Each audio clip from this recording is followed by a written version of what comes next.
right, we can finally see the blue skies as the fires continue to burn across the state. Our air quality may be affected, but now you can make your own air purifier at home.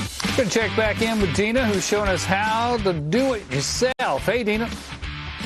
Yes, good morning to you guys. All right, so the last half hour we showed you how to do a DIY fan that had a filtration system. So you'll see there's a filter behind this box fan, and it had to be sealed with the duct tape all the way around. That is a temporary solution if you're going to be in one space and you want to clean out the air in one room. Not permanent. A furnace is what you would use for a permanent solution. But right now, friends, I want to tell you the tale between the furnace and the fan and which one's better. And how we do that, Good Day style, is we turn them both on and we watch the airflow. And you can see it's like a glamour shot moment here because the air is just flowing. You see that, how it just flows? Now look at my friend Michelle over here with the box fan. No glamour shots for you. You don't get any. So this is a prime example of how these furnaces work in comparison to how the box fans work. All right, we can go ahead and turn it off. Thank you, Lily, for that, my assistant over here. We have Oscar Poort with us from Bonney today. So Oscar, good morning to you. Good morning. So the whole point of this demonstration is to show while the DIY box fan can be a temporary solution, nothing really replaces the furnace in your home working properly and installed properly.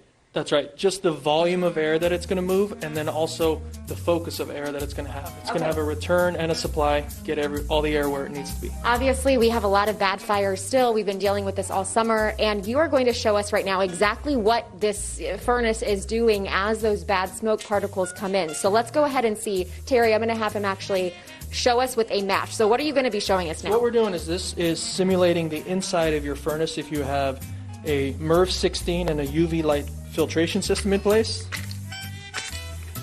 Oh, there we so go. Obviously there you go. So very quickly this is going to be exactly what we've been seeing outside.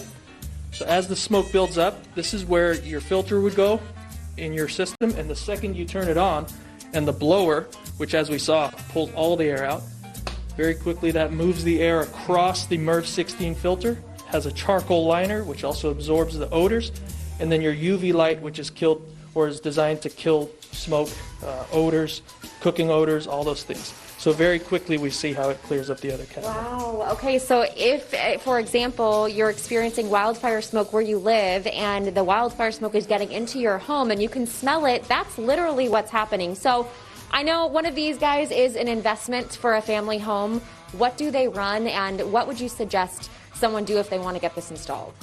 So your investment level is going to start around $3,500, $3,700 to have it installed properly. Okay, and how many years will you get out of that?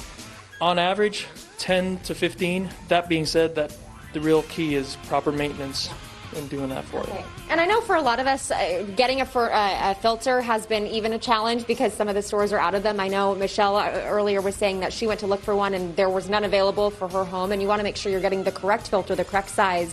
How often should we be changing these out right now, especially with the wildfire smoke? So on the label, it'll say 90 days, but the key really to think about is running time. So with the smoke or higher temperatures or colder temperatures, that is, you're going to run your furnace more or your air conditioner more.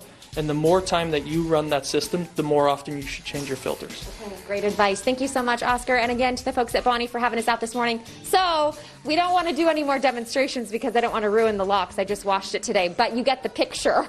This is going to be a little bit better, a lot better actually, when it comes to trying to clean out the air in your home. But if you have to do a temporary solution, if you can't afford this right now, certainly this will work in the short term, guys. Back over to you. Thank you very much. Yeah, you did look like you were in a Pert commercial there for a second.